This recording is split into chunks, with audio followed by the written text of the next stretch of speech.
자, 우리 옆 사람과 함께 주의 은혜 가운데 은혜 많이 받으십시다. 그리고 또 귀한 은혜의 시간이 되기를 기도합니다. 서로 격려하는 시간 갖기를 원합니다.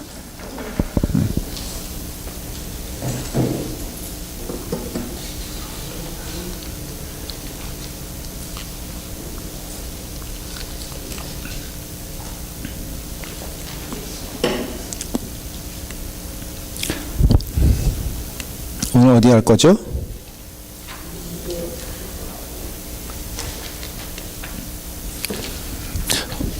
어디 할 거라고 물어봤는데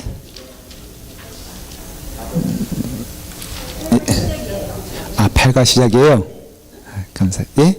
도건사 뭐 다른 의견 있어요?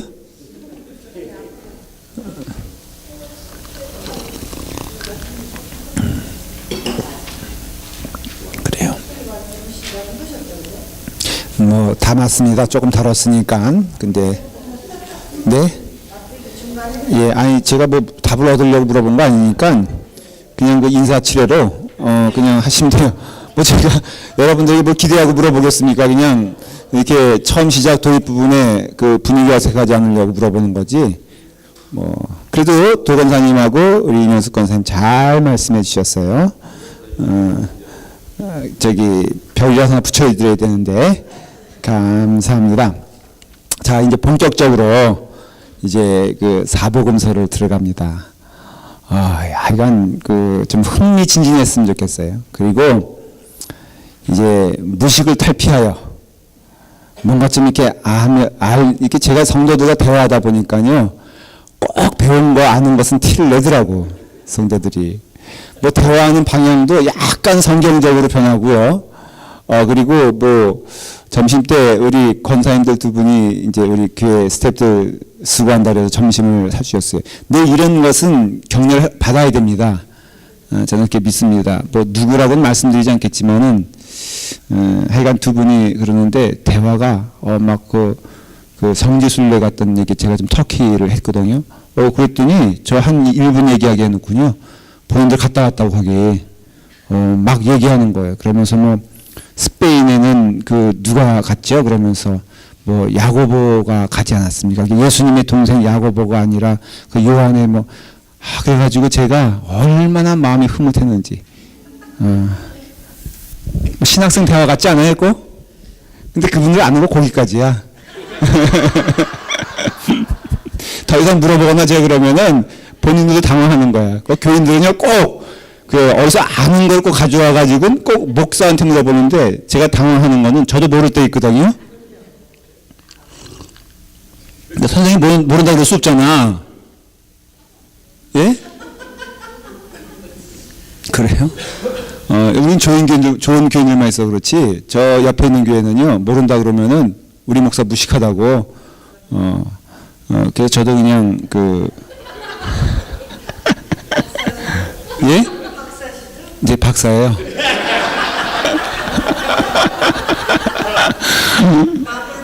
예, 저를 닮아가지고 아예 우리 교인들이. 그럼 여러분들은 제가 박사인데 석사라도 되지 않겠어? 그래서 좀 이렇게 배워야 돼요. 교회는. 저희 교회가 그런 면에서는 굳이 LA에서 하나님께서 쓰신다 그러면은 좀 말씀 가운데 튼튼히 서 있는 그런 교회가 되길 바라요. 그거 멋있지 않습니까? 하나님 축복하시는 그 내용인데 딴 건 몰라도 운동 못해도 뭐 축구 시합에서 1등했다? 그런 바라지도 않아. 그런데 하나님의 말씀으로서는 좀 우리가 좀 서 있는 교회가 되는 건 선한 뜻인 것 같아. 뭐 다른 거 선교가 중요하지 않다는 소리도 아니고요. 그 어느 것 뭐 다 귀한 것 맞지만은 하나님 말씀 가운데 서 있으면요 정말 보여주는 그 증거들이 있거든요. 교인들이 그 삶이 그걸 좀 보고 싶은 거예요. 그리고 천상 그것이 금요 집회 나오는 여러분들을 통해서가 아니면은 주일날 이렇게만 나오는 주일 신자에 비해서 할 말이 없으면 안 되잖아요. 그렇죠? 여러분들 금요 집회 나오신 분들은 더 착해야 돼요. 안다고 교만하면 안 되고요. 더 착해야 돼. 아시겠죠? 그리고 더 참아야 되고. 아셨죠? 그리고 더 선해야 돼요. 아셨죠? 예, 그리고 더 겸손해야 돼. 아셨죠? 대답은 잘해요. 제가 주목해 볼 거예요. 그래서 나타나는 현상이 나 아니까는 뭐 너보다 이게 아니라 적어도 말씀을 배우면 온화해져야 되고 그리고 또 선해져야 되고 예수님의 성품을 닮아가는 그것이 정말 말씀 배우는 그런 사람들의 특징이 아닐까 저는 그렇게 믿기 때문에 여러분들에게 그런 은혜가 있으면 좋겠습니다. 지난주에 조금 우리 도건사님 말씀하신 것처럼 좀 다뤘어요. 약간. 그렇기 때문에 그 부분에서 페이지로 말하면 쉽게 말하면 217페이지 8과 시간 순서대로 다시 정리한 사복음서에 대해서 합니다. 저자가 제목을 붙일 때는 신중하게 붙이는 거거든요. 그래서 여기서는 사복음서로 하면은 마태, 마가, 누가, 요한 이것은 제가 강조하지 않아도 아실 겁니다. 이것이 다 예수님에 대한 말씀이라고 했잖아요. 그리고 예수님을 보는 관점이 이게 조금씩 틀리기 때문에 사복음서가 기록되었다고 말씀을 드린 것은 기억이 날 겁니다. 마태복음은 주로 누구를 향하여서 히브리 사람들, 이 유대인들, 유대 기독교인들을 향하여서 그런 내용들이 많이 이제 그렇게 그런 눈으로 보면 마태복음은 더 이해가 빠르고 그 다음에 마가복음은 최초의 복음서 기록이죠. 그래서 마가는 바로 누구예요? 바나바의 생길이죠. 예. 신앙이 좀 희미했다가 그 다음에 돌아와서 다시 그러니까 여러분들 초창기에 너무 실패했다 그래서 낙심하거나 또 어떤 사람들이 실족했다 그래서 너무 가혹하게 보는 것은 신앙의 태도가 아닌 것을 알 수 있죠. 그 마가께서 그 사도 바울도 후회하지 않습니까? 마가를 내가 굉장히 좋은 의미에서 잘못 봤다. 그러니까는 나중에 보니까 참 귀한 사람이 되었더라. 동역자로 인정하거든요. 그 마가는 오리지널 쓴 거예요. 그래서 제일 짧다 그랬죠. 누가복음은 이방인을 향하여서 쓴 것이고, 그리고 요한은 그 어떻게 보면은 요한은 그 목적이 사실은 예수 그리스도가 참 하나님이시요, 참 그렇죠. 그걸 얘기해야 돼. 그러니까 굉장히 신학적인 요한복음은 사복음서 가운데 가장 신학적인 내용이에요. 그 조금 어렵다 쉽다. 말씀이 육신했다 이런 내용조차도 좀 어렵잖아요, 사실은. 그렇기 때문에 요한복음은 굉장히 신학적이고 또 요한복음의 탄생된 목적은 이단과의 싸움에서 참된 예수님은 누구신가에 대한 질문과 답을 하는 내용이라 하는 것을 알 수가 있어요. 그래서 이것을 이렇게 어떻게 보면 사복음서가 그럼에도 한 예수님을 다루는 거기 때문에 중복되는 내용도 있고 또 시간적으로 이렇게 왔다 갔다 하는 내용이 있는 거를 한번 쭉 정리해 보는 거예요. 굉장히 도움이 됩니다. 저는 그래서 여기서 다루는 시간 순서대로 다시 정리하는 사복음서 이것은 굉장히 우리에게 아주 이 사복음서를 잘 이해하는데 역시 성경 가운데는 그래도 사복음서를 잘 이해해야 돼요. 이게 그냥 이해해도 되고 그냥 안 이해해도 된다라고 하면은 잘못된 생각이에요. 이게 죽느냐 사느냐의 문제예요, 사실은. 자, 여러분 운전을 할 때 운전을 잘 배워야 됩니까? 그냥 대충 배워도 됩니까? 운전은 잘 배워야 되죠. 왜? 그렇죠. 그리고 습관이 언제까지 갑니까? 저는 여자들 해외 토픽에 가끔 그런 얘기 나오잖아요. 운전하는데 기상천외한 일들. 여자들의 직장 여성들의 40% 이상이 운전하면서 화장을 해본 적이 있다 그래요. 여러분들 동의하세요? 네, 권사님도 한번 아니 너무 근데 표정이 이게 당당하세요 이렇게. 가면서 찍어 바르고 바쁘니까 가면서 눈썹 칠하고 그 다음에 가면서 연지 바르고 그렇죠. 할 말이 없어요 제가. 여러분 그거 생명 걸고 하는 겁니다. 그런 짓 하면 안 돼요. 뭐 기본적으로 햄버거 먹는 건 또 햄버거도 먹고요. 하여간에 그런 가운데 어떤 분도 기저귀도 가는 분도 있고 정말로 신기해요. 어떻게 운전하면서 기저귀 갈 수 있을까? 예, 뭐 별일들 많아요. 그런데 이게 생명 걸고 하는 거거든요. 그러니까 운전을 잘못 배우면 안 돼요. 여러분들 잘 배워야 돼요. 초창기에 운전을 잘 배워야지만이 사람이 성숙해질 수 있습니다. 어떤 사람은요, 뒷공문이 쫓아가는 걸 즐기는 사람이 있어요. 도저히 못 견뎌요. 앞차와의 간격이 5m 떨어지면은 인생에 불안감을 느낀 사람이 있대요. 그런 사람 옆에 제가 이렇게 그 차 이렇게 타는 사람 옆에 가면요, 정말로 안 살고 싶어 같이. 그래서 제가 우리 백 목사님 보는 차는 되도록이면 안 타려고 그러잖아요. 왜냐면 그분이 택배 출신이거든. 그거 모르셨죠? 그분이 전직 택배 운전기사 출신이에요. 그래서 막 어지러워. 멀미나고. 그래서 되도록이면 내가 몰라 그러는데 본인이 뭐 운전에 사명이 있다나 그래가지고 하여간 그냥 걸어가고 싶어. 어떤 때는 그냥. 기초가 잘못돼서 그런 거예요. 그러니까 백 목사님은 그 앞에 누가 얼쩡얼쩡거리는 걸 못 보고 일단은 치고 나가야 돼. 저는 또 귀찮거든요. 굉장히 기본이 튼튼한 사람인데 오늘 5분만 더 얘기할게요. 왜냐하면 이게 중요한 얘기이기 때문에 그래요.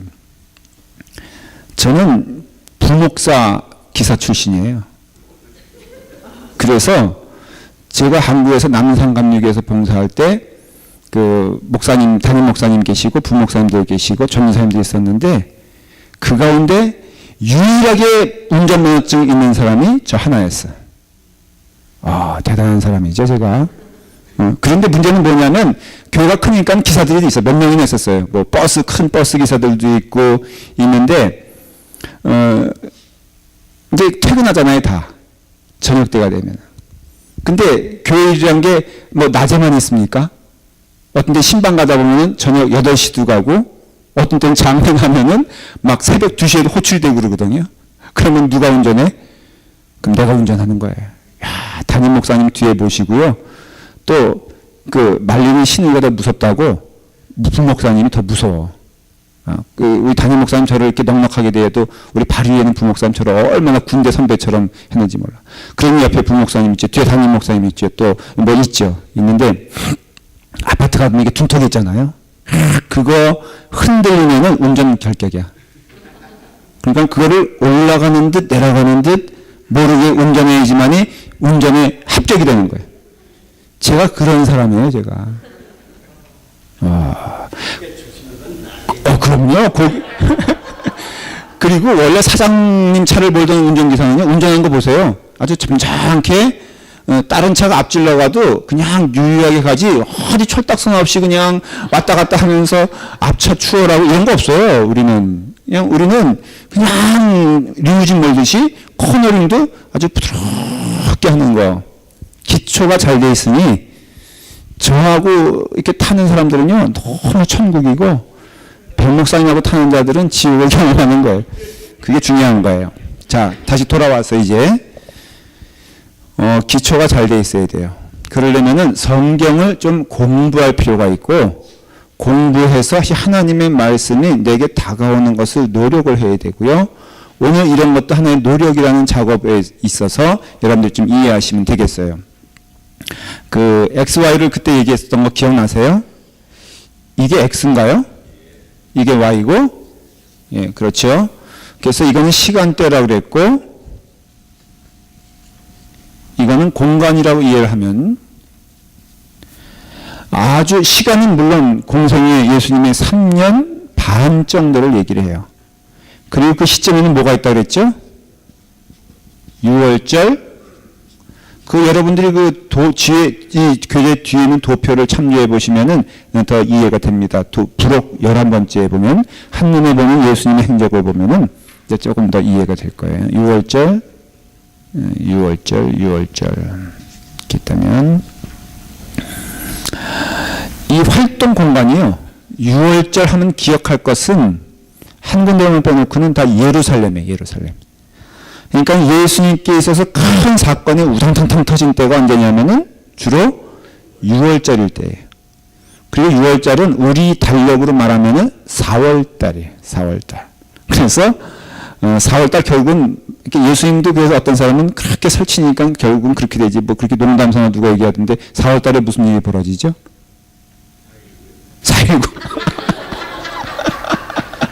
지금 뭔 얘기하는지 들었어요? 4월달에 무슨 일이 벌어졌냐 그러니까 4.19가 벌어졌대. 아 주여. 하긴 뭐 틀린 말은 아니지 뭐 그죠? 4월달에 4.19 일어났기는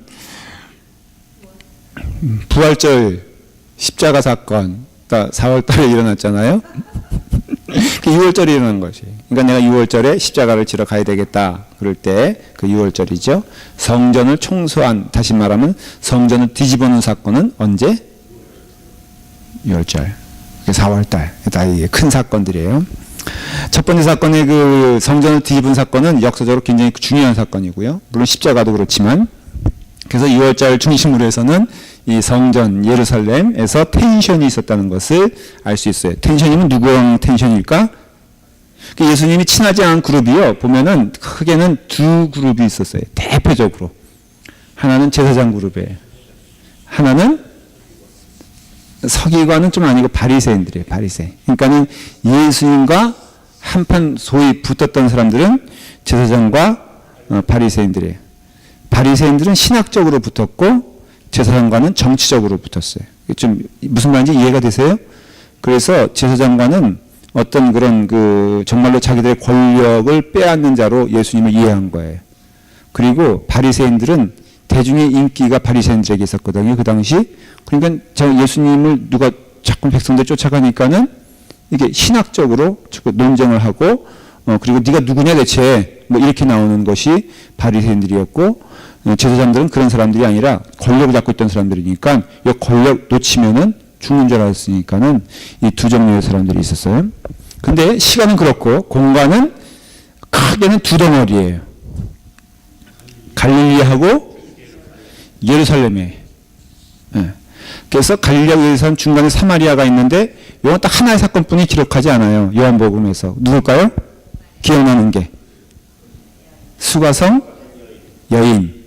그 사마리아 여인. 뭐 그래도 괜찮고 그 사람과의 얘기는 뭐에 대한 얘기죠? 너가 남편이 몇 명이나 있지 않느냐 이런 거 들키잖아요. 그런데 갑자기 예배는 어디서 드려야 되겠습니까? 그럴 때 예수님께서 하나님은 여기 있다 저기 있다 말하지 아니하고 어디에 있다? 내 마음속에 있다. 그렇게 얘기하시죠. 그게 바로 사마리아 지역에서 일어난 단 한 번의 사건이에요. 그리고 나서는 모든 스토리가 갈릴리에서 예루살렘에서 시작이 돼요. 그러니까 이 지형적으로는 이걸 기억하면 돼요. 아, 예수님이 주로 활동하던 곳은 두 군데구나. 어디냐? 바로 갈릴리, 또 어디? 예루살렘. 여기까지 다 이해가 되세요? 복습 한번 할까요? 너무 짧은 얘기예요. 자, 예수님이 우당탕 사건 벌어진 데는 주로 어디다? 어느 시점이다? 6월절. 그랬죠? 첫 번째 사건 대로 성전 총소한 사건, 마지막은 십자가와 부활 사건. 너무 쉽죠? 그리고 공간적으로는 크게는 두 군데라 그랬어요. 하나는 갈릴리, 예루살렘, 그리고 가운데 사마리아가 있는데 그것은 단 한 사건이기 때문에 기억하기가 쉽다. 요한복음에 나오는 내용이죠. 그렇기 때문에 우리가 갈릴리와 예루살렘을 좀 기억하시면 돼요. 그런 가운데 제가 일단 단편적으로 지도를 보면서 예수님이 활동했던 것들을 몇 가지 집어줄게요. 그러면 조금 더 이해가 될 겁니다. 자, 이렇게 있으면 자, 여러분들은 지도를 어디 피냐면은 뒤에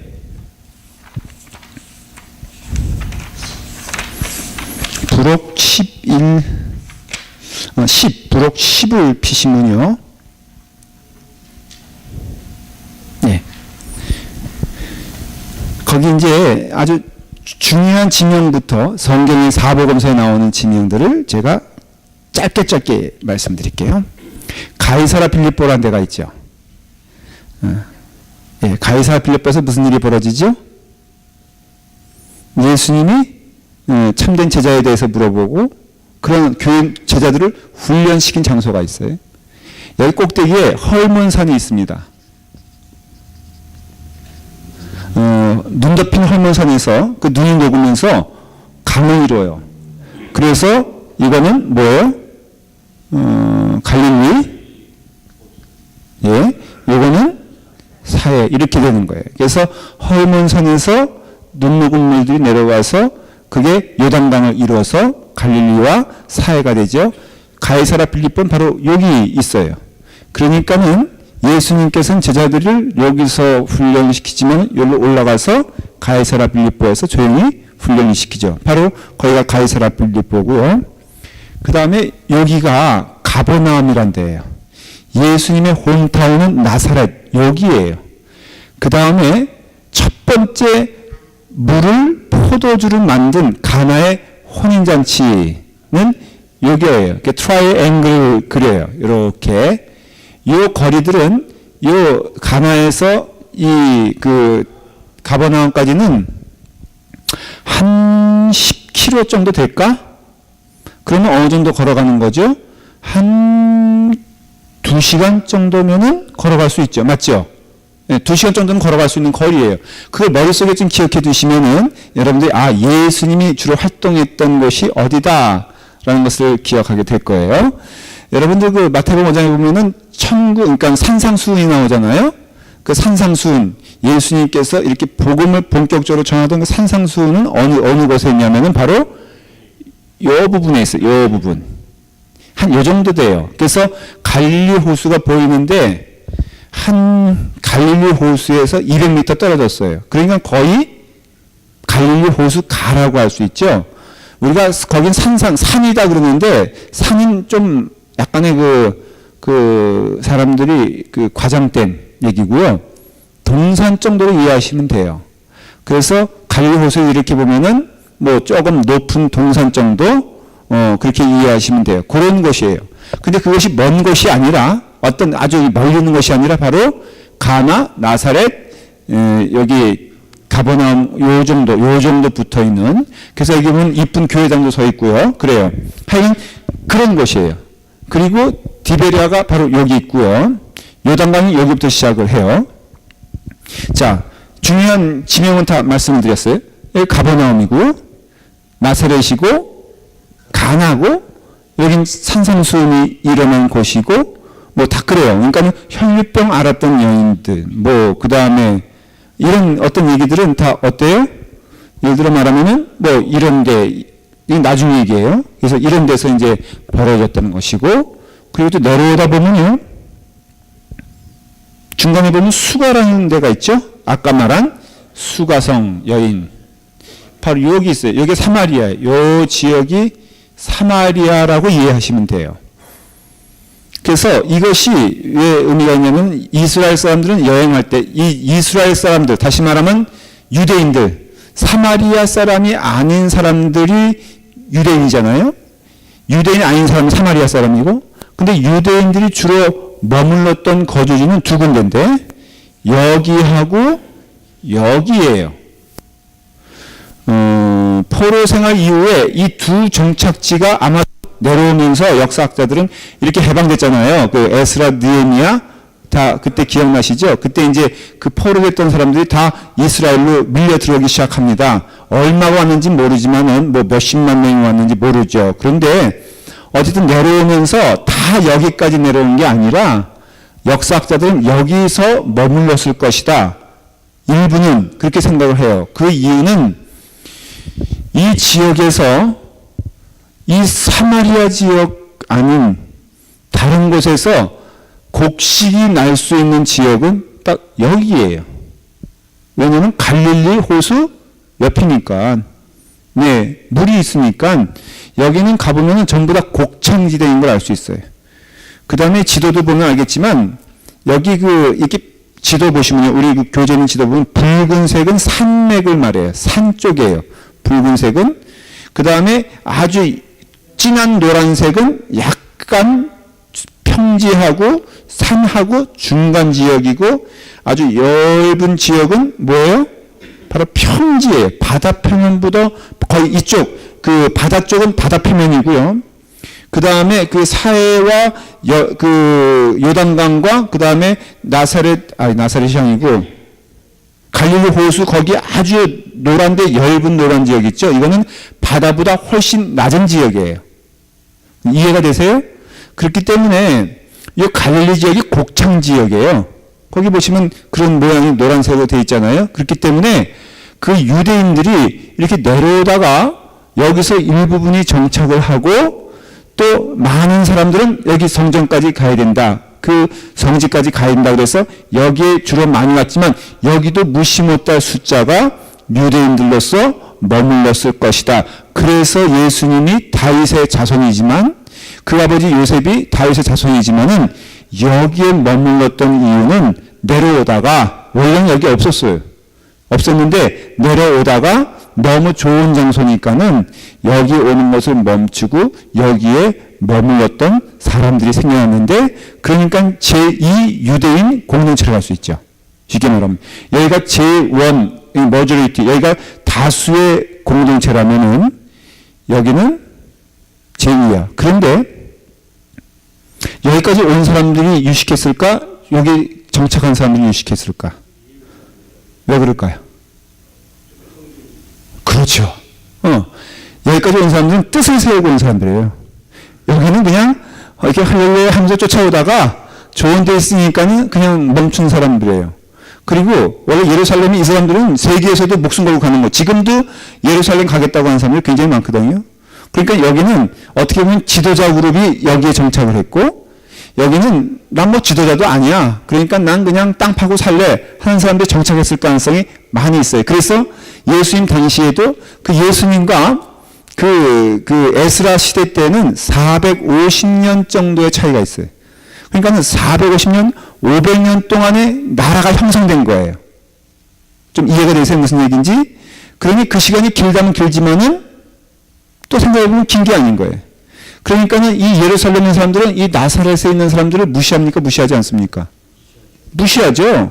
모든 그 정치적이며 종교적인 직결지가 여기인데 여기서 그냥 오던 사람들은 그냥 목적 없이 오다가 여기서 멈춘 사람들이니까 나사렛에서 뭐가 나느냐라는 것은 그 나사렛 지역에서는 이 중앙에 진출하는 사람들도 있다 없다?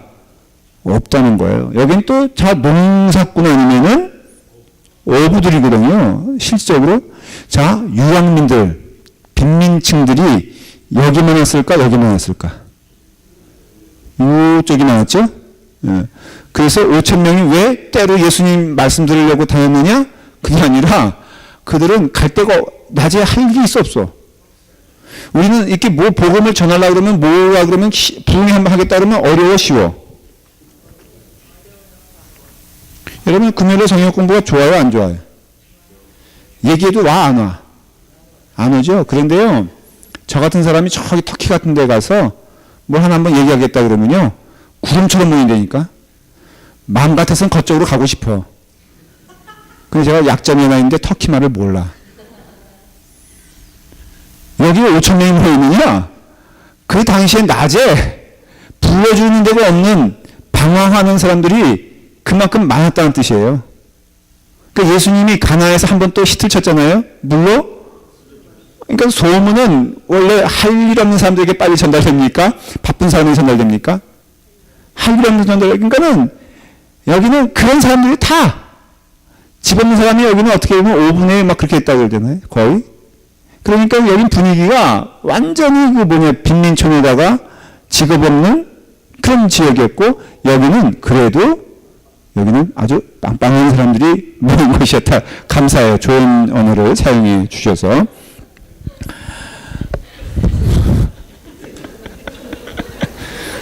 오늘 도건사님 아주 너무 박자 잘 맞춰주시니까 분위기가 좋습니다. 지금 제 하는 얘기 다 이해가 되시죠? 그래서 이제 여기는 완전히 왕따였고요. 뭐 당연히 사마리아는 인간 유대인들은요 어떤 사람이냐면요 진짜 지구상에서는 몹쓸 사람들이야. 예. 이쪽 공사 얘기할래. 진짜 성격상으로는 하나님의 민족이라 그러는데 제가 보기에는 하나님의 민족이라면 잘못 골랐어. 하나님께서 이 세상에서 제일 성격 높은 민족이 어떤 민족이죠? 유대인들이에요. 예, 독종이에요. 두 번째로 독종이 누군지 아세요? 한국 사람들. 그래서 유대인들이 상종 못할 인간들이라고 하면서 혀를 차는 민족이 누군지 아세요? 한국 사람들이에요. 몰랐어요, 그거? 우리가 미국에서 어떤 그 위치에 있는지를 몰랐어요? 유대인들도 손들고 나오는데 한국 사람들 들어갑니다. 그 사람들이 흑인촌을 왜 안 들어가겠어? 돈이 되는데. 근데 한국인들은요, 이 베트남전 출신들이 많거든. 그러니까 겁이 없는 거예요. 그러니까 유대인들 성격 진짜 이상한 사람들인데, 가보면 알아. 이스라엘 땅에. 제가요, 가자마자 얼마나 썩질이 났는지, 저를 범죄자 취급하더라니까. 조그만 여자애가. 앞에 공원이 아니고 공항에서 제가 쌩경질이 나가지고, 정말 예수님만 아니면은, 그냥 거기서 한번 기도하려다가, 제가, 그래요. 그러니 이 당시에도요, 여기 사마리아 사람들, 원래 더 미운 거야. 한국 사람 미운 것보다도 이 사람들이 더 미운 거야. 그래서 완전히 그 소위 개 취급을 하거든요. 진짜로. 이를 가질 않았어. 통로를. 그래서 유대인들이 사용한 통로가 요 통로예요. 요거. 강가 따라서 이렇게 싹 가서 이렇게 가는 게 이스라엘 사람들, 소위 유대인들이 소위 사용했던 통로가 바로 이런 길이었어요. 이런 길. 그러니까 예수님이 여기 갔다는 것은 사건이 사건. 그래서 성경에 오죽하면 그것이 사건이 되니까 기억되어 있겠어요. 자, 그래서 이런 지형이고요. 그 다음에 또 살펴볼 지형이는, 그 다음 밑에 좀 내려와서. 이제 밑으로 내려오면요. 또 중요한 지역이 있어요. 예수님의 행적을 근거로 해서 기억해야 될 중요한 지역은, 이 윗부분은 그렇고요. 밑으로 내려오면 여기가 그 유명한 여리고가 있어요. 여리고는 왜 유명합니까? 그거 있잖아요. 그거. 가나안에 들어갈 때, 정말 맞는데요. 그 신약하고는 전혀 관계가 없는 얘기거든요. 그거는 구약의 얘기죠. 그렇죠? 구약의 얘기죠. 신약에는 관계가 있는 게 있어요. 뭘까? 누굴까? 신약에서 그 여리고 하면은 있는데 라합이 신약에 어디 나와요? 저기 있잖아. 잠깐만. 여기는요, 뭐 대꾸도 못해 지금. 아는 게 전혀 없거든. 좀 라합이라도 얘기하시지. 응? 도통 여기는 있잖아요. 그렇죠? 생각이 났죠? 키 작은 친구. 싹게요. 싹게요. 세리장. 여기 아주 얹혀가려는 분들도 있고, 재밌어요, 여기 분위기가. 그러니까 지금 이 단계는 좀 아는 것 같은데, 여기 지진아들과 좀 다른데, 완벽하게 아는 게 아니야. 그러니까, 일단 찔러보고, 목사님 눈치 봐가면서, 대화 맞으면 넘어가는 거고, 아니면 구박받는 거고, 참, 굳세어라, 금수나. 그래도 또 하십니다. 또 제가 또 이단이 물어보면 또 대답하겠죠? 정답 아니지만. 그래요. 여리고는 예수님 시대 때에는 누구 기억해야 되느냐? 삭개오를 기억해야 돼. 근데 삭개오의 직업이 뭐였어요? 세리장이었어요. 여러분, 세리라는 것은 오늘날의 세관이거든요. 돈 나오는 곳에 세관이 있을까? 돈 하나도 없는 산골에 세관이 있을까? 돈 걷어들이는데 돈이 많이 나오는데 세관이 있죠. 여러분, 그 예수님을 만났던 제자들 가운데에도 누가 있었어요? 세리가 있었죠. 마태가 있었죠. 그렇죠? 돈이 많이 나오는 데는 딱 두 군데예요. 이스라엘에서. 예루살렘 빼놓고 여리고하고 여기 뭐예요? 가버나움이에요. 이게 돈 나오는 데시. 다학에서 이스라엘 사람들이 통행을 할 때는요, 여기 예루살렘에서 시작을 하면은, 아까 요단강 줄기로 간다고 그랬잖아요. 여리고가 바로 요단강에서 300m 떨어져 있어요. 이 가보면요, 바로 눈에 다 보여요. 예루살렘, 그러니까 예수님이 시험 들었다는 곳이 여리고거든요. 거기서 이렇게 보면은 조금 높은데 올라가 보면은 다 보여요. 요단강까지. 근데 이렇게 통행을 했어요. 이렇게 해서 어디 갔어요? 가버나움 갔어요. 그러면 이렇게 해서 이게 어디로 가냐면은 이렇게 왔어요. 이렇게 해서 어디까지 갔을까? 애굽, 이집트, 알렉산드리아까지 갔어요. 이게 실크로드의 끝이에요. 소위. 실크로드는 알죠? 설마 여기는 실크로드 모르진 않겠지? 정말 모르는 거야? 무조건 물어보면 고개부터 숙이고 대답을 할 생각을 안 해? 아니, 실크로드 그 누에 길 있잖아요. 여기가 시작이에요. 여기가 시작. 그래서 이렇게 가요. 쭉 가. 어디 거쳐서? 예루살렘 거쳐가지고 어디를? 여리고를 통과하게 돼 있어요. 쭉 가서 가버나움에서 이렇게 넘어가요. 이렇게 가면 어딜까? 인도예요. 쭉 넘어가면은 중국이에요. 쭉 넘어가면 어디예요? 한국이에요. 이렇게 되는 거예요. 이게 실크로드예요. 실크로드. 실크로드는 돈 되는 데예요? 아니면 돈 없는 데예요? 당연히 캐러반, 기억하시죠 여러분들? 그 낙타 메고서 이렇게 쭉 가는 이런 사람들이 있는 곳이 바로 이 실크로드예요. 그래서 가버나움에 세관이 있던 거예요. 마트가. 그냥 있는 게 아니라 여기 가버나움은요 큰 도시였어요. 사실은 여기가 뭐 사람들이 없는 게 아니라 반드시 실크로드는 애굽 땅까지 가는 동안 거쳐가야 될 곳이 바로 이 가버나움이에요. 이렇게 내려와서 반드시 거쳐가야 되는 곳이 어디예요? 여리고예요. 그러니까 여리고가 그때는 부자 동네였어요. 아주 번화가였어요. 그러니까 거기서 세리장인이 사개오가 높은 사람이 낮은 사람이에요. 여리고가 바로 여기고요. 그 다음에 이제 그 또 중요한 지역이 어디냐 하면은 여기가 예루살렘이고요. 여기가 엠마오라는 곳이에요. 엠마오로는 그것도 그 기억나죠? 엠마오로 가는 제자. 그렇죠. 그래서 엠마오로 가는 두 제자. 그거 기억하실 거예요. 그러니까 이런 지역들이 있고요. 그 다음에 이제 이런 가운데에서 예수님이 활동한 것을 제가 몇 군데에 찝어드릴 거예요. 첫째는 예루살렘에 십자가는 예수님이 활동했던 때예요. 그래서 그 예수님이 이제 6월절에 판 엎고 이스라엘 지도자들과 싸우고 그리고 영적 싸움을 벌이고 결국에는 십자가에 달려 돌아가신 곳이 어디다? 바로 예루살렘에 이 지역에 이 지역. 그리고 예수님이 공생애를 시작하기 전에 세례를 받으셨어요. 그렇죠? 누구한테? 요한한테 세례를 받았어요. 바로 어디냐? 이 베레아 지방인데 이 지역을 베레아 지방이라고 그래요. 베레아 지방. 그러니까 요단강 서편 동편이에요. 주로 굳이 말한다면은 이 지역 정도가 돼요. 여기 누가 활동했어요? 세례 요한이 활동을 했어요. 그래서 세례 요한도 성경의 사복음서에 나온 사람 가운데 중요하다 안 중요하다? 그 사람을 기억해야 돼요. 세례 요한은 뭘 입고 살았어요? 낙타 옷을 입고 석청을 먹었다. 석청은 뭐냐면은 사막 꿀벌을 얘기를 해요. 그러니까 여러분 몸에 좋은 건 다 먹었죠? 이 사람이. 예. 근데 우리는 몸에 좋아서 먹었다 그러지만 그 사람들은 없어서 먹은 거예요. 그거.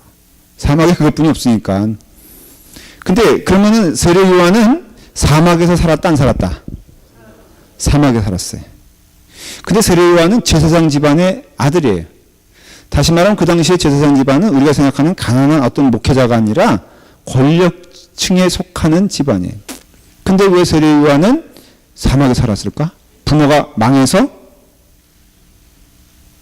아니에요. 뭔가 깨달았어요. 그렇죠? 그렇죠. 깨달았어요. 그 당시에 큰 계층을 한 4개 계층으로 나눠요. 지배 계층을. 하나는 제사장 그룹이에요. 이 사람들은 소위 말하면 우리나라에 그냥 이렇게 종교 지도자들이라고 이해하면 안 되고 제사장 그룹은 권력 집단의 최고층을 이루는 그 모든 것을 결정할 수 있는 그 그룹을 말하는 것이에요. 그러니까 우리를 말하면 뭐라고 할까? 뭐 국회의원 더 높은 어떤 그런 거 있잖아요. 대통령 뭐 정도 될지도 몰라요. 모든 것을 다 결정했으니까. 총독인 그 빌라도 같은 경우도 다 이 사람들과 정책을 운영할 정도였으니까 제사장 그룹이 있고, 그 다음에 서기관 그룹이 있어요. 성경을 필사. 그 당시에는 이 인쇄가 안 되잖아요. 그러니까 성경을 하나하나 손으로 썼다고요. 그 서기관들이에요. 근데 그 사람들의 권위가 대단히 높았어요. 그래서 한 그룹을 이루고 있었고, 그 다음에는 바리새인들이 있었어요. 이 사람들은 하나님의 말씀을 가르치며 또 하나님의 말씀을 선포하는 자들이에요. 그러니까는 여러분 신앙적으로 자신들이 하나님과 가장 가깝다고 생각하는 그룹이니까 그 다음에 정결하게 살았어요. 이 사람들은 실질적으로. 바리새인들이 외식하는 자들이라 비판을 예수님께서 하셨지만은 그것도 맞지만은 실질적으로도 존경받는 그룹이 바로 이 바리새인들이에요. 이스라엘 평민들 가운데. 그 다음에는 사두개파라는 사람들이 있었어요. 이 사람들은 정치적으로 제사장과 굉장히 결탁이 되어 있는 어떻게 보면 국회의원 정도가 되는 하나의 계층을 이루는 지배층이었어요. 이 네 계층이 바로 이스라엘의 정신적인 또 경제적인 또 종교적인 지도자들이었어요. 그런데 이 네 그룹 말고 한 그룹이 있었는데 그것을 에세네파라 하는 그룹이에요.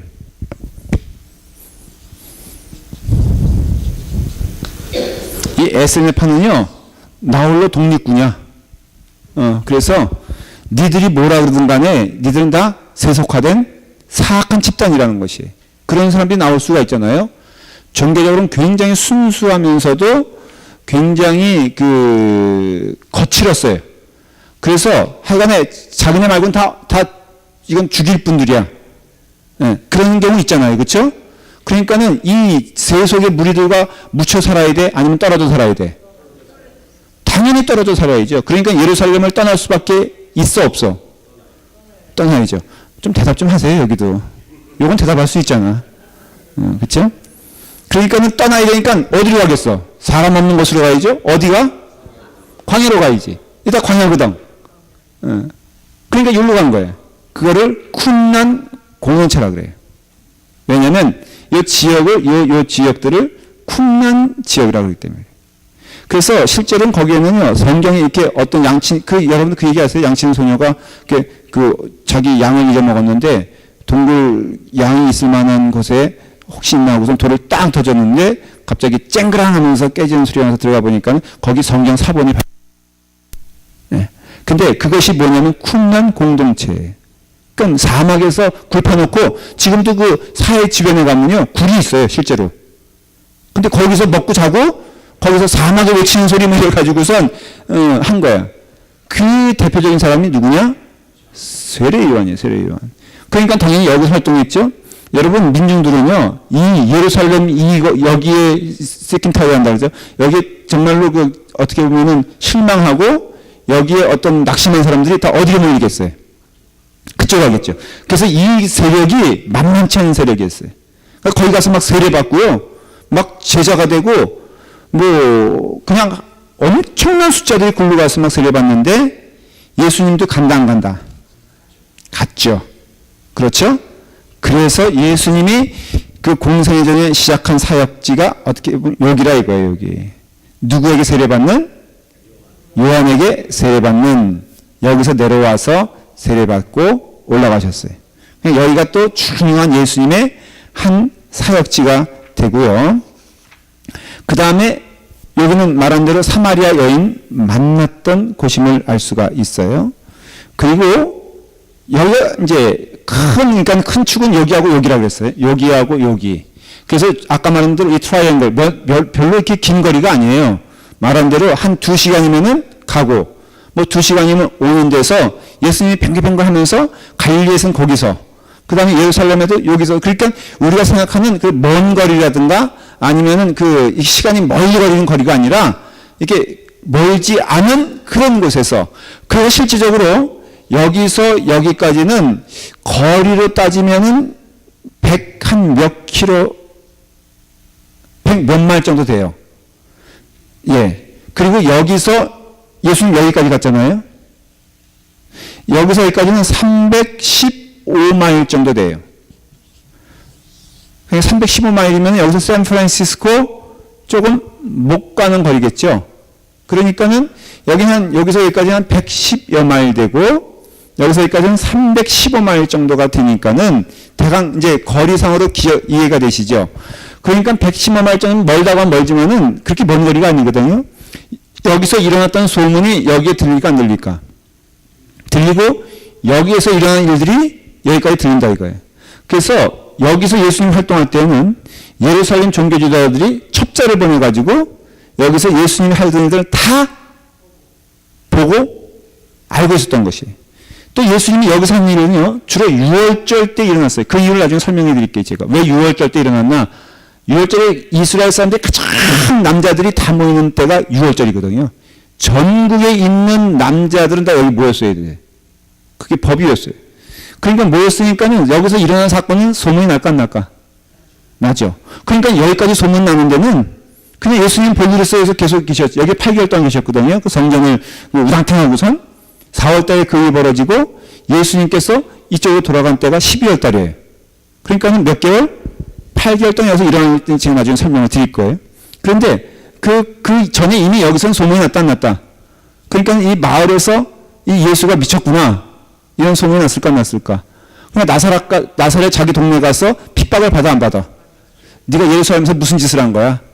우리 집안 망신시켜도 이 분수지. 예, 근데 더군다나 예수님 가서 뭐라고 했어요? 내가 하나님의 아들이다. 거기서 그냥 생각도 없이 말씀해 버렸네. 그러니까 이 나사렛 사람들이 화가 나가지고 예수님 벼랑에 밀어 던지려고 그러잖아요. 이게 그 갈릴리에서 일어난 첫 번째 사건이에요. 예수님을 밀어버리려고 한 게. 그래서 선지자는 고향에서 대접을 받는다. 뭐 이렇게 딱 한마디 멋있게 하시고는 어디로 기반을 옮기죠? 가버나움으로 옮기는 거예요. 자, 그런데 여기서 예수님 활동한 데가 여기가 있고, 그 다음에 여기가 있고, 북쪽으로는 헐몬산 밑에 가이사랴 빌립보, 이 정도에서 예수님께서 활동하신 지역, 또 하나가 있어요. 거기가 여긴지 저긴지는 정확히 아직 잘 몰라요. 그런데 광야라는 곳이 있잖아요. 예수님이 세례 요한에게 세례를 받으시고 뭐 하시죠? 40일 동안 금식을 하시잖아요. 근데 어디 가서 금식하시죠? 광야 가잖아요. 그래서 그 광야는 어떤 사람은 여리고 성에 있는 광야일 것이다. 이렇게 얘기하는 사람도 있고요. 어떤 사람들은 여기가 유대 광야라는 곳이에요. 그래서 광야라는 명칭을 쓸 때는 여기가 맞아요. 왜냐하면 이 예루살렘 이 지역에서 광야다 그러면 보통 어디를 말하냐면은 예루살렘 밑에 있는 그 광야 지역을 말하는데, 근데 실제로는 여리고 지역에도 광야가 있거든요. 그러니까는 그건 뭐 그렇게 중요한 문제가 아닐 것 같아. 그런데 어쨌든 예수님의 사역지의 광야 40일은 꼭 기억해야 되잖아요. 그때 예수님께서 당한 시험이 있죠. 3가지 시험. 돌로 떡을 만들어라. 뛰어 예루살렘 성전 위에서 뛰어내려라. 그 다음에 전거 보면서 절하라. 그래요. 역시 여기 우그룹은 좋아. 하나만 얘기해서도 내가 안 그러려고 그랬는데 어쩌면 3개 가운데 하나도 들리지가 않아. 근데 절대 구박하는 건 아니고요. 그렇다고 해서 이 4분 너무 지금 주눅이 들어가지고 뒤에 분들은 아주 넉넉한 마음을 있는데 4분들은 몸둘 바 모르고 지금 너무 지금 위축되어 있어서 사랑 아닌가 그런 거야. 그렇죠? 뭐 무식한 게 좋은 거 아니야. 그러니까는 너무 시험 들지 마요. 어쨌든 간에 여기 자 이제 대강 여러분들이 이게 사복음서에 나타나는 예수님의 이야기들을 조금은 감을 잡으셨어요? 이렇게 예수님께서 이제 그 일들을 벌이신 거예요. 그래서 여러분들이 이제 이것을 바탕으로 부지런히 예수님이 하신 일들, 또 예수님께서 무엇을 경험했는가 하는 것을 알아야 돼요. 공간 개념으로 치면은 갈릴리와 예루살렘, 시간적으로 말하면은 6월절을 기점으로 한 예수님의 행적을 여러분들이 이 교재와 함께 이제 나누게 되겠습니다. 자, 교재를 좀 보시면서, 자, 이제 218페이지에 보면은 그 얘기예요. 4월에 6월절이라는 명절입니다. 1년에 한 번 그것도 4월에 명절, 그 얘기는 아까 말씀드린 그 내용이고요. 그 다음에 6월절이 4번 지나간다 그랬죠. 그 다음에 거기 이렇게 표시된 것들은요, 잎사귀 있죠? 요건 이 저자가 설명하기를 이게 생장점이라고 그런 건데, 이 부분은 잘 기억하라는 거예요. 그래야지 성경의 지식이 여러분 가운데 생생히 다가온다는 것인데, 거기에 보면 또 공간 개념이 있다. 그렇게 말을 했죠. 제가 설명한 거예요. 반복해서 할 건 없어요. 그래서 갈릴리, 사마리아, 그 다음에 그 유대는 바로 예루살렘 말하는 거거든요. 그러니까 요 세 개의 공간 개념이 있다. 그렇게 말을 합니다. 갈릴리에서 주로 일어나는 일들은 예수님이 이렇게 막 그 신랄하게 비판하거나 그런 면이 아니라 병 고치고 먹을 거 먹여주고 그 예수님이 누구인가에 대해서 그 갈릴리 사람들에게 말해주기 위해서 굉장히 프렌들리하게 좀 어떻게 보면은 그 편한 사역을 하세요. 그냥 제자 만들고 이런 사역들을 하세요.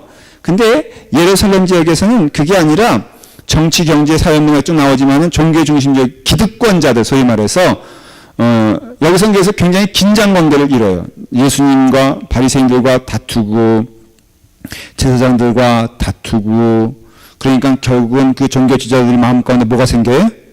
적개심이 생기고 이 친구 그냥 둬서는 안 되겠다. 근데 백성들은 더 누구한테 마음을 가기 시작해요? 예수님께 마음을 가니까는 언젠가는 손을 봐야 되겠다. 그래서 결국은 죽이려고 하는 사건들이 다 여기서 벌어지게 됩니다. 그렇게 따지면은 이제 그들이 형성이 되는데 아까 말한 대로 바리새파, 사두개파, 그 다음에 서기관들, 이 제사장 그룹들이 형성이 되죠. 근데 하나 궁금한 거는 언제 이 사람들이 이렇게 이런 형성이 됐을까? 왜냐하면 구약에 보면요 이런 종류의 계급이 나타나질 않아요. 무슨 말인지 이해가 되세요? 구약에서는 뭐 사두개파라든가 아니면은 뭐 제사장 그룹이라든가 제사장은 당연히 있었는데 근데 뭐 바리새인들이라든가 이런 그룹들이 그 말라기서까지도 보이지 않거든요. 예레미야서에서도 나와 있지 않거든요. 근데 갑자기 신약에서 그 말라기서를 끝나고 그 성경에 이렇게 신구약 중간기라고 그러잖아요. 근데 그 시간이 지나면서 그것이 한 450년이라고 그랬잖아요. 그 시간이 지나면서 무엇이 형성된 거야? 그것이 뭘까? 이 네 그룹이 형성된 거예요. 그게 어떻게 형성되느냐? 이걸 좀 알아둬야 돼요. 지금부터 하는 얘기는 성경에 나와 있지 않는 얘기고 제가 설명을 드린 적이 없기 때문에 여러분들 잘 들으셔야 돼요. 이거 잘 들었으면 좋겠죠? 그래야지 좀 궁금할 거 아니에요. 그렇죠? 얼굴이 좀 궁금하다고 표정을 좀 줘보세요. 그냥 뭐 들어도 그만 안 들어도 그만 평생 여러분들 이 얘기 듣고서 전혀 못 들을지도 몰라 어쩌면 내가 왜냐면 얘기 안 할 거니까 아니면 딴 교회 가서 들어야 돼. 유대 공동체란 유대인들 이 이름은 여러분들 제가 몇 번 설명해서 그 기억날 거예요. 언제 생겨난 거라고요? 그렇죠. 포로가 된 형성 보면은 사마리아 지역은 북이스라엘 10지파가 여기 섰겠고 여기는 베냐민과 유다 지파가 있었는데 베냐민은 그냥 땡 이제 끝나고 유다 지파만 남게 돼요. 결국은 다 유다 지파가 돼버려요. 근데 여기는 피가 섞여가지고 이 개념 자체가 이스라엘 민족이라는 개념 자체가 사라져버리죠. 그리고 다른 민족과 피가 섞임으로써 그들은 뭘로 남아요? 이름이 사마리아로 남아요. 그러니까 이스라엘 사람들이 아닌 거야 이제. 그러니까 그러니까 12지파 가운데 유다 지파만 이제 이스라엘 남는 거예요. 이 사람들이 피가 안 섞이고 바벨론 포로로 가요. 그래서 거기서 그발가 공동체 그 강가에서 공동체를 형성하게 되는데 그때야 비로소 유대 공동체라는 이름이 생성이 돼요. 그러니까 12지파 가운데 뭐만 남은 거예요? 유대인만 남은 거예요. 주다. 12형 야곱의 12아들 있잖아요. 그 가운데 다 이제 뭐 에브라임이라든가 므낫세라든가 뭐 이런 소위 그 12지파 가운데 족속들이 다 이제는 사마리아 사람이라는 이름으로 다 피가 섞여버려서 이스라엘이라는 존재가 없어지고 하나가 남았는데 유다 지파만 남게 된 거예요. 근데 유다 지파가 바벨론의 포로로 돼서 하나의 공동체를 나라가 아닌 공동체를 형성하게 되는데 그것을 유다 공동체, 유대 공동체라는 명칭이 영어로 말하면 Jewish Community가 된 거예요. 그래서 지금 Jewish 하잖아요. 그 사람들이 다시 돌아와서 공동체가 되고 나라 형성하고 망하고 예수님 당시에 와서도 이들은 어떤 공동체였어요? 유대 공동체예요. 지금도 이스라엘 사람들이 하면은 무슨 공동체를 말하는 거예요? 유대인들. 그래서 유대인인 거예요. 주이신 거예요. 왜? 바로 이 뿌리에 의해서. 그래서 자기들은요, 이 사마리아 사람들이 인간으로 취급하잖아요, 지금도. 여기서 말하는 유대인, 이게 이스라엘 사람들이라는 것은 유대 공동체를 말하는 것이에요. 그러니까는, 자, 여기서 에스라 느헤미야 시대 때 이들이 다 일로 넘어오면서 유대 공동체를 형성하면서 세분화된 종교적인 지도자들이 형성이 되기 시작해요. 자연스럽게. 그게 네 그룹이 형성된 거예요. 말한 대로 제사장, 서기관, 바리새인, 사두개인, 이 네 그룹, 이 가만 보면 이게 개념적인 요소를 가지고 있잖아요. 가만 살펴보면은 이것이 제사장은 도의 예배 드리는 자들, 그 다음에 사두개인들은 직접 정치를 다루는 사람들. 그러나 실권은 누가 가지고 있었어요? 제사장들이 가지고 있었어요. 그렇지만은 실질적인 헌법을 다루고 뭐 그런 사람들은 사두개인들, 그 다음에는 성경을 필사하는 서기관 그룹, 그 다음에 그것을 적용하는 사람들을 가리키는 바리새인들, 이 네 그룹이 종교적인 지도자들의 모습으로 형성이 되면서 이스라엘 공동체는 종교 공동체니까, 그러니까 이 네 그룹이 이 사회를 이끌어가는 존재들이 된 거예요. 그게 예수님 시대 때 와서 절정을 이룬 거예요. 그래서 여기서 말한 대로 바리새파, 사두개파, 서기관들, 제사장 그룹이 형성이 되는 가운데 예수님이 참된 복음을 전하고자 할 때 이들은 예수님이 방해 세력, 그러니까 방해꾼분이 안 되는 거예요. 그들에게는 잘 들으십시오. 그 당시의 종교 지도자들은 하나님관이 제대로 서 있었을까? 아니에요. 하나님과 연관이 있는 그룹이었을까? 성경을 보면 아니에요. 그럼 이 사람들의 관심은 온통 어디에 있을까? 세상이, 하나님 아니면 세상이에요. 네. 교회도요, 똑같습니다. 하나님과 떨어진 자들은요, 이 세상을 그냥 살아가는 게 아니에요. 성경에서 보면은 선택하라고 하잖아요. 너는 하나님을 선택할 것이냐? 그 다음 뭘 선택하라고 그럽니까? 세상을 선택하라고 그러지 중간에 있다 없다. 여러분 지금 교회가 큰 문제가요. 이제 제가 이제 말씀을 더 다음 시간부터 본격적으로 드릴 때 얘기할 건데, 여러분들 지금 문제가 뭐냐면요. 이 교회에서 중간에 머문 사람들이 너무 많이 있다는 거예요. 그래서 교회가 중간에 있으면은 하나님 쪽으로 갑니까? 세상 쪽으로 갑니까? 필연적으로 세상 쪽으로 갈 수밖에 없어요. 왜냐하면 중간에 없거든요.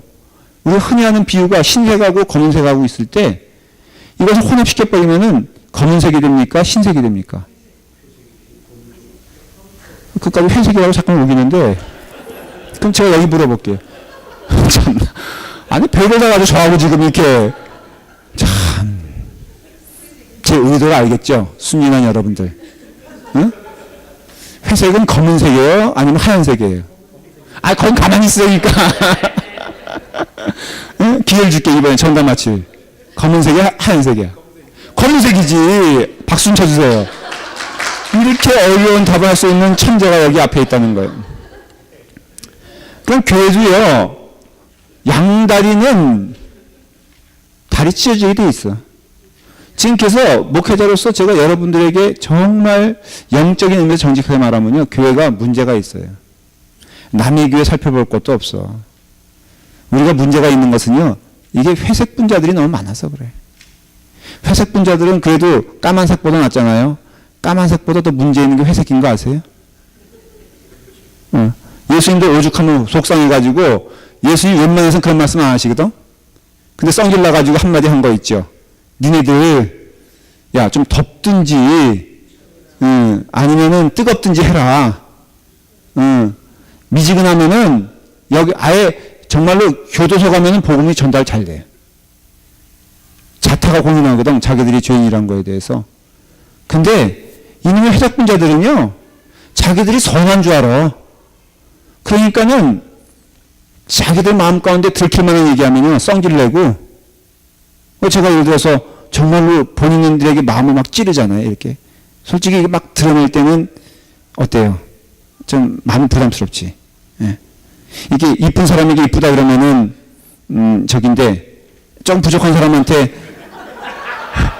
부족하다 그러면은, 그게 사실인데도, 사실, 뭐, 이쁘면 이쁘다. 못생기면 못생겼다. 안 생기면 안 생겼다. 얘기하는데도, 앞에 있는 사람은 가만히 있는데, 뒤에 있는 사람은 괜히 쓴길내잖아. 그게 교회 안에서도요, 참된 복음이 전해질 때, 우리가 기대하는 반응대로 나오는 게 아니에요. 대단히 놀라운 것은, 자기의 마음에 들킴이 있으면 회개해야 되는데 자기 마음간에 들킴이 있으면 화를 낸다니까. 그리고 목사님 그렇게 예수님을 믿는 게 복잡합니까? 그냥 우리 잘 지내면 되는 거 아니에요? 밥 먹을 때 화목하게 지내면 그거 되는 거 아닙니까? 솔직히 말도 안 되는 얘기거든. 천국의 복음을 얘기하는데 왜 밥 먹는데 친하게 지내는 걸로 자기들의 신앙을 표현하냐 이거예요. 나는 지금 당신들 이러면 천국 못 갑니다. 근데 자기들도 자신이 없는 거야. 자기들의 죄송해요. 이쪽으로 얘기하는 거 아니고. 그러니까는 괜히 화가 나는 거야. 그러니까 종교 지도자들이 똑같이 지금 그런 모습을 갖고 있는 거예요. 자기들이 없는 거 알거든. 자기들이 하나님의 사람이 아닌 걸 알거든. 자기들이 얼마나 세속적인가를 자기들끼리 아마 얘기하면서 그럴 거야. 네가 제사장이니 참 한심하다. 그러면서 서로, 응? 그러니까는 예수님이 여기서 갈등을 겪을 수밖에 없는 게 우리도 신앙적으로 아주 분명한 태도를 가져야 되는 게 좀 솔직하세요. 예수님 만난 적 없으면 만나게 해달라고 기도해야 되고요. 천국에 대한 확신이 없으면 보여달라고 기도해야지. 아니 천국에 대한 확신도 없으면서 저는 무슨 깡으로 인생을 살아가는지 몰라. 여기 좀 죄송해요. 이런 말은 좀 할 수밖에 없어요. 연세 드신 분들은 대체 무슨 깡으로 살아가고 있는 거예요? 최장근 장로님 나날이 이제 세월 가서 지금 돋보기 쓰고 죄송해요. 돋보기 쓰고 계신데 내년이면 또 틀려지잖아요. 그러면 눈에 보일 때 성경을 읽어야지 이것도 안 보이면 어떻게 성경을 읽냐 이런 고민을 좀 하면서 우리가 도전을 받아야 하잖아요. 그렇죠? 주님 만날 날이 가까운데 지금 내가 해놓은 것이 뭐가 있냐 이런 도전이 좀 있어야 되지 않겠어요? 이게 두려워도 하나님 앞에 서 있어야 되는데 이런 거 하나 없이 저는 어떤 때는 무서워요. 정직하게 말하면 저 자신이 두려워요. 저는 그런 책망을 받을까 봐 하나님께 두려움이 있어요. 너가 똑바로 가르쳤으면 하나님 말해도 안 듣는데요. 그래도 네가 부족한 거야. 막 그러시는데 저는 여러분들에게 간절히 소망하는데 궁극적인 의미에서는 저는 천국을 얘기합니다. 이 땅에 사는 걸 얘기하는 게 아니라 영생에 대해서 얘기합니다. 영생을 주시는 예수님 만나라고 그러는데 엉뚱한 것 가지고 나오게 되면은 그 신앙이 그냥 거기서 머물러 있는 게 아니라 회색은 반드시 검은 것을 향하여 지향할 수밖에 없고 여러분들에게 참된 신앙이 없으면은 그 딴 것 가지고 불안하고 속상해하고 교만하고 낙심하다가 결국은 갈 바 알지 못하고 죽게 되는 경우를 저는 너무나 많이 봐왔고 우리 라팔마교회도 그것이 예외가 아니라 우리 가운데에서도 그런 일이 벌어진다는 것을 두려운 마음으로 여러분들은 가셔야 돼요. 그렇기 때문에 지금 이런 어떤 그런 긴장 관계에 있어서 예수님께서 하시는 일들을 주목하여 봐야 됩니다. 페이지 220페이지 다음 주일날 할 건데 다음 금요일날 할 건데 예습 삼아 제가 말씀을 드릴게요. 예수님의 행적도 뭐라고요? 관점이 있어야 읽어집니다. 그랬잖아요. 여기서 지금 저자가 강하게 도전하는 것이 뭐냐면은 예수님은 대체 당신들에게 누가 되냐라는 누구냐 이거예요. 그러니까 예수님은 참 하나님이 아니면은 미친 사람이다. 저도 이 주제로 한번 설교한 적이 있어요. 우리 교회에서는 아닌데 제자들이 어떻게 그 예수님을 믿게 되는 과정이 무엇인가 봤을 때 그냥 좋은 선지자 한 분 가운데를 인정하고 온 거예요. 제자들이.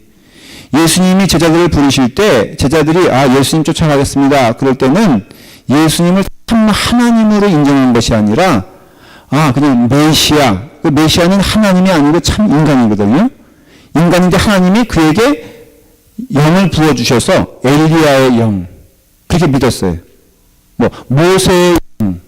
그래서 모세가 아니면 엘리야가 다시 이 땅에 와서 그와 같은 능력으로 우리를 인도하실 분이 메시아라고 믿었던 것이 그 당시에 대부분의 유대인들이 가지고 있던 메시아관이었어요. 그러니까 하나님이라고 하면 큰일 나. 근데 예수님을 그래서 믿고 따라간 건데 예수님이 정신 나간 소리 하고 있거든. 뭐라고 했는데? 아니 5,000명을 먹였으면 되는데 무리를 거리셨으면 되는데 그 다음에 떡하니 하는 말씀이 나는 인간이 아니야. 너희들이 몰라서 그런데 나는 하나님이야. 그러니까 제자들이 다 갈등하는 거예요. 대체 예수님이 지금 무슨 얘기하는 건가? 아니 그냥 엘리야라고 그러면 믿겠는데 아니 그냥 엘리야도 아니고 하나님이라 그러니 그 다음부터는 제자들에게 주어진 질문은 뭐냐? 그분이 참 하나님이냐? 아니면은 미친 사람이냐? 그 중간에 미친 줄 알고 다 어떻게 했어요? 도망갔어. 그 야고보 있잖아요. 예수님의 동생 야고보는 예수님 미쳤다고 똑같은 표현이에요. 미쳤다고 잡으러 갔죠. 근데 야고보서에 보십시오. 거기 어디 우리 형이 말이야 이런 사람 이런 얘기 있어요? 나의 주라고 고백해. 형제가 아니야. 이분은 참 하나님이시다라는 고백을 해요. 그러니까 오늘날에도 우리가 정말로 교회 외형적인 게 문제가 아니에요. 지금 여러분들 마음 가운데 이 질문을 일주일 동안 하시면서 연습하고 좀 읽어오셔야 돼요. 페이지 220페이지부터 그 박스로 된 거 있잖아요. 그 부분을 꼭 읽어오시는데 그 내용의 포인트는 뭐냐면은 여러분들이 믿는 예수 그리스도는 참 하나님이냐 아니면 인간이냐 이게 아니라 참 하나님이냐 아니면 미친 사람이냐 우리는 지금 미친 사람을 쫓아가고 있는 것이냐 아니면 참 하나님을 쫓아가고 있는 것이냐 참 하나님을 쫓아가는 것이라면은 우리는 그분을 따라갈 때 무엇을 내놓고 쫓아가야 돼? 무엇을 내놓고 쫓아가야 돼? 생각 안 해봤어요? 얘기하면 괜히 달라 그럴까봐 그런 거죠? 무엇을 내놓고 쫓아가야 돼? 여기 우량그룹. 아니, 그보다 더. 목숨. 내놓을 거예요? 가끔 이 땅에서도 그런 핍박이 벌어져서 지금 담담하게 살고 있는데 여러분 내놓으라면 내놓을 거예요? 왜 한숨을 쉬세요? 너무 이상하네. 여기 한번 물어볼게. 이분은 학습도 제대로 완성 못했는데도 모르고 혹시 대답하는 거 아니야? 확실해? 네. 저는 그 고백을 해요. 언제 그런 일이 벌어질지 어떻게 알아요? 그리고 지금조차도 사실은 목숨 내놓고 하는 거잖아요. 저는 우리 교회조차도요. 저는 목숨 내놓고 합니다. 진짜 힘든 교회. 그렇죠? 아예 죽으라면 빨리 죽는 게 낫겠어. 야, 정말로 이 라파마 교회, 예? 참아요? 제가 목숨을 내놓고 싶어도 우리 도지아 원사님 때문에 참아야 될 거를 제가 결심을 했습니다. 할렐루야, 아멘. 지금 이 영혼들은 저를 떠밀어가지고요. 빨리 그냥 어떻게든지 해봐라. 이런 식인데, 진짜 교회 안에서 목숨 걸고 해야 돼요, 여러분들. 믿음 생활. 정신 똑바로 차리고, 영원을 향하여 하나님 나라를 향하여 가는 거지, 우리가 소풍 나오는 거 아니라고요. 정신 차리세요. 여기서 사소한 건 내 감정을 건드린 자존심, 아직도 한간소리 하고 있어. 여러분들 지금 목숨 걸고 예수 믿는 거지, 그래서 이게 신앙생활이 성숙해지고 올바라지면요, 옛상 것들은 아무것도 아니야. 저도 마찬가지야. 제 자존심을 버리는 건 이거는, 그러니까 여러분들이 이 박스에 있는 부분을 잘 기억하시고 기도해 보시고 다음 주일날 은혜 받을 때 더 풍성한 은혜가 있기를 바랍니다. 예, 우리 기도할 때 주여 참 제자가 되게 도와주시옵소서. 예수님은 알면 알수록 우리가 그 예수님의 뜻에 따라 순종할 수 있는 믿음의 자녀 되게 하여 주시옵소서. 그리고 광고 말씀 내일 마지막 새벽 기도 내일은 새벽 5시 반이 아니라 6시고요. 내일은 다 시간이 있는 줄 제가 알고 있습니다. 이유와 핑계를 내지 마시고 100% 나오시는 여러분 되기를 간절히 축원합니다. 예. 또 그냥 나오라면은 또 안 될 것 같아서 배춧국, 정말 맛있는 그 배춧국 한켠에서는 떡으로 때우자고 했는데 이게 무슨 죄악된 일이냐? 그래서 떡은 죽어도 안 된다.